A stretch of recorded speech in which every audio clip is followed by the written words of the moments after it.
अस्सलाम वालेकुम स्टूडेंट्स, आइए केमिस्ट्री एकेडमी में आप सबको वेलकम। स्टूडेंट्स, आज जो हम केमिस्ट्री का टॉपिक डिस्कस करेंगे that is electroplating of chromium, या जिसको हम क्रोम प्लेटिंग भी कहते हैं। तो चलिए स्टूडेंट्स इसको स्टार्ट करते हैं।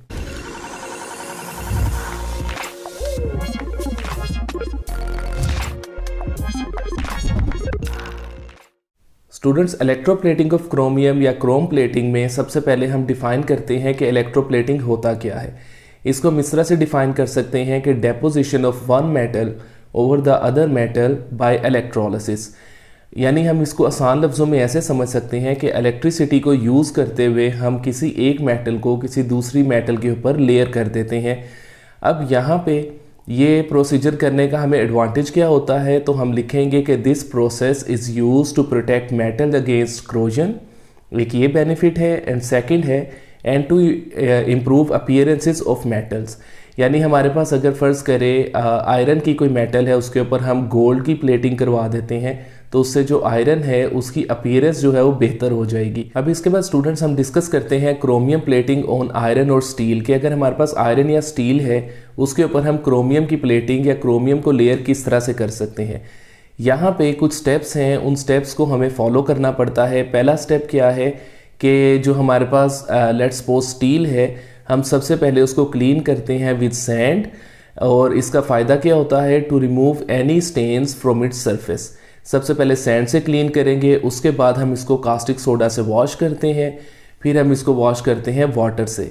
इसके बाद स्टूडेंट्स जो फोर्थ स्टेप है वो है कि for practical convenience steel is usually first plated with either nickel और कॉपर। और ये क्यों करवाते हैं, because chromium does not adhere well on steel surface. Nickel और copper provide adhesion and then chromium deposited over this adhesive layer last longer.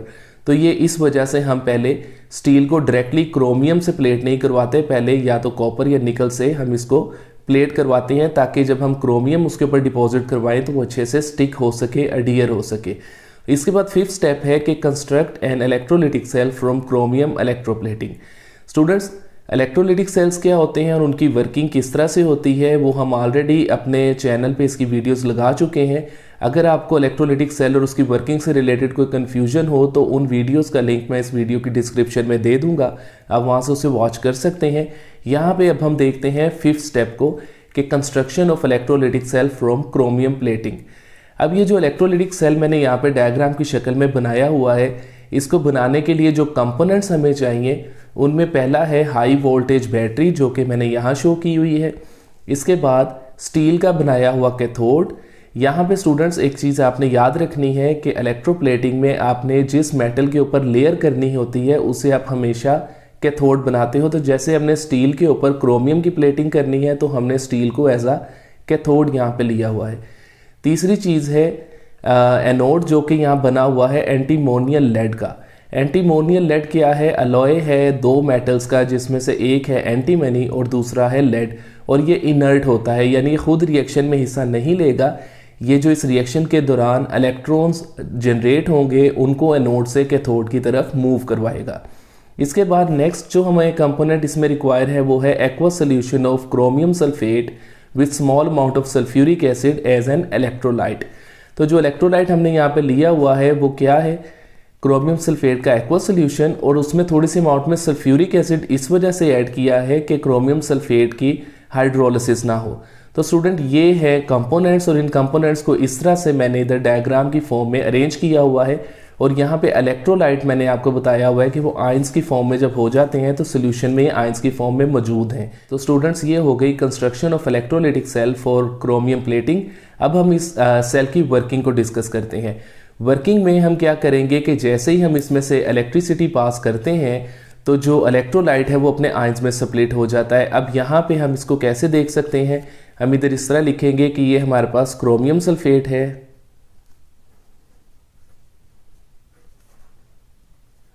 जब हम इसमें से इलेक्ट्रिसिटी पास करते हैं तो ये अपने आयंस में इस तरह से स्प्लिट होगा कि ये दो क्रोमियम है तो हम लिखेंगे 2Cr, क्रोमियम पे चार्ज होता है +3, और SO4 साथ में बनेंगे SO4 2 माइनस, और ये कितने हैं 3, तो मैं इधर इसके साथ बैलेंसिंग के लिए इधर 3 लिख दूंगा। तो स्टूडेंट्स ये हो गई हम कहेंगे इलेक्ट्रोलिसिस ऑफ क्रोमियम सल्फेट, जिसमें इलेक्ट्रिसिटी पास करने से क्रोमियम सल्फेट अपने आयंस में स्प्लिट हो गया, जिसको मैंने डायग्राम में यहाँ पे आयंस की शक्ल में ऑलरेडी आपको शो किया हुआ है।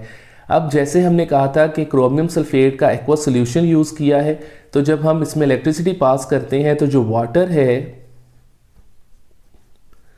वो भी अपने आयंस में स्प्लिट होगा इस तरह से, 4 hydrogen ions plus 4 OH minus ions.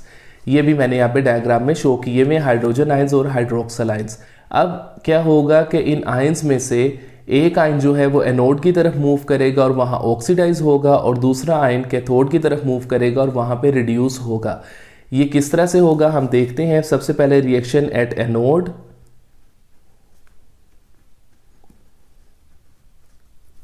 Anode पे जो रिएक्शंस होते हैं वो होते हैं ऑक्सीडेशन रिएक्शंस, यानी कि रिमूवल ऑफ इलेक्ट्रॉन्स। और इन आयंस में से जो एनोड पे आयंस मूव करेंगे वो है हाइड्रोक्सल आयंस। तो यहाँ पे रिएक्शन हम इस तरह लिखेंगे कि 4 OH माइनस, ये क्या करेंगे, ये ऑक्सीडाइज होंगे। अब एक OH माइनस के पास एक इलेक्ट्रॉन होता है, 4 OH माइनस हैं, ये 4 इलेक्ट्रॉन्स लूज कर सकते हैं, तो इन्होंने 4 इलेक्ट्रॉन्स लूज किए और ऑक्सीडेशन रिएक्शन हो गया।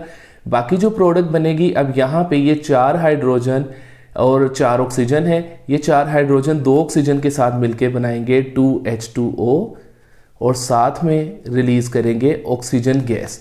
तो ये रिएक्शन हो जाएगा हमारे पास एनोड पे। अब स्टूडेंट्स ये जो 4 इलेक्ट्रॉन्स एनोड पे जनरेट हुए हैं, ये 4 इलेक्ट्रॉन्स एनोड से होते हुए बैटरी से होते हुए कैथोड की तरफ जाएंगे, और हम आगे अपना नेक्स्ट रिएक्शन लिखेंगे एट कैथोड। और कैथोड पे हमेशा जो रिएक्शन होती है वो होते हैं रिडक्शन रिएक्शंस। अब यहाँ पे रिएक्शन कैसे होगा, मैंने कहा 4 इलेक्ट्रॉन्स जो हैं ये कैथोड पे आ गए, और सोल्यूशन में से जो क्रोमियम आयंस हैं ये अब कैथोड पे जाएंगे और इन इलेक्ट्रॉन्स को गेन करेंगे और रिड्यूस होंगे। इस रिएक्शन को हम ऐसे शो कर सकते हैं कि ये क्रोमियम आयन है, इसके ऊपर चार्ज क्या है +3। अब ये क्रोमियम 3 इलेक्ट्रॉन्स को गेन करेगा और बना देगा क्रोमियम एटम। और ये क्रोमियम एटम जो है इसको हम इस तरह से शो करेंगे कि ये स्टिक हो जाएगा स्टील के ऊपर, यहाँ पे इस तरह से इधर ये स्टिक होते जाएंगे क्रोमियम आयंस, क्रोमियम एटम की फॉर्म में। अब क्या होगा कि जैसे जैसे वक्त गुजरेगा ये रिएक्शन होता रहेगा, और जो क्रोमियम है वो रिड्यूस होके स्टील के ऊपर अटैच होता जाएगा। अब जितनी थिकनेस हमें रिक्वायर है क्रोमियम की, उतनी देर तक हम इस रिएक्शन को कंटिन्यू रखेंगे।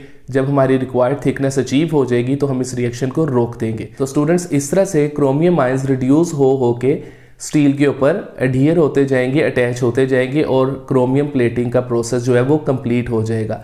स्टूडेंट्स लास्ट में मैं आपको एक कन्फ्यूजन बता दूं कि यहाँ पे जैसे देखिए 4 इलेक्ट्रॉन्स जनरेट हो रहे हैं और यूज़ हो रहे हैं 3 इलेक्ट्रॉन्स। तो अगर हम इन दोनों साइड्स पे इलेक्ट्रॉन्स की अमाउंट को बैलेंस करना चाहें तो हम किस तरह से कर सकते हैं कि हम इस इक्वेशन को 3 से मल्टीप्लाई कर दें और इस इक्वेशन को 4 से, तो नंबर ऑफ इलेक्ट्रॉन्स जो हैं वो हमारे पास इक्वल हो जाएंगे, यानी 12 इलेक्ट्रॉन्स यहाँ बनेंगे और 12 इलेक्ट्रॉन्स ही यहाँ पे यूज़ हो जाएंगे। तो स्टूडेंट्स ये क्रोमियम प्लेटिंग के बाद हम कहेंगे कि हमारे पास क्या आएगा, हम कहेंगे सिल्वरी वाइट